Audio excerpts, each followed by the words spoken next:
thì bội mấy đúng anh nó liền cấp bài tổ xía lùi đúng ấy tôi nói sủa xây ạ cần ông ạ lùi đúng như ui anh nhỉ tôi có bọng hà lim thế liền thầy khóc mấy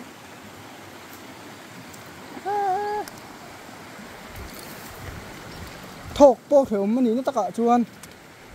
lùi đúng như ui thọc cả harsa tiếng vel chu nhỉ tuy liền cam thút con tí tổ mấy hàng chứ mặc khóc máy bộ có thế đâu sáng ha anh chơi rêu nó sao đô nè mấy đùng thì liền thấy xí ui tổ bốc xí ấy lụi đơn cho tình hình nó lắm ôm đầu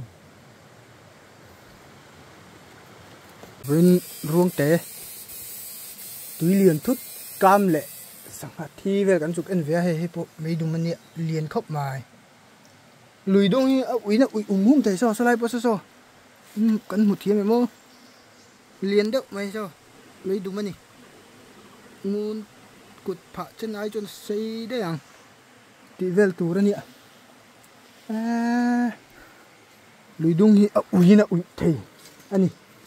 cái liền lắm rồi ui tên char liền khóc bài cả rẹp đó thì mẹ ui tổ bốc xe liền liên tục cái anh sẽ ít lắc rồi thôi mày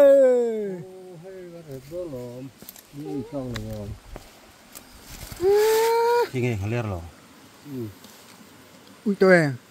hắn leo thấy chú ui kia là vòng cái rồi rẹp bên ấy thì đó mày han liền về là mấy đùng liền đâu phải cả thằng nào so tê lẩu chả thu sáng tê khai làm trên cái kia à sùr rộ vẽ là hàng người từng ngày cần lò cái lò ý là cậu đây là hay hao đi vào cái mà mi chả liền được huy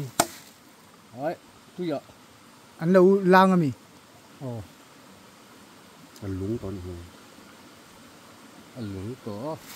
thôi à lúng tập tết được không thế sao rồi bắt mày đâu rồi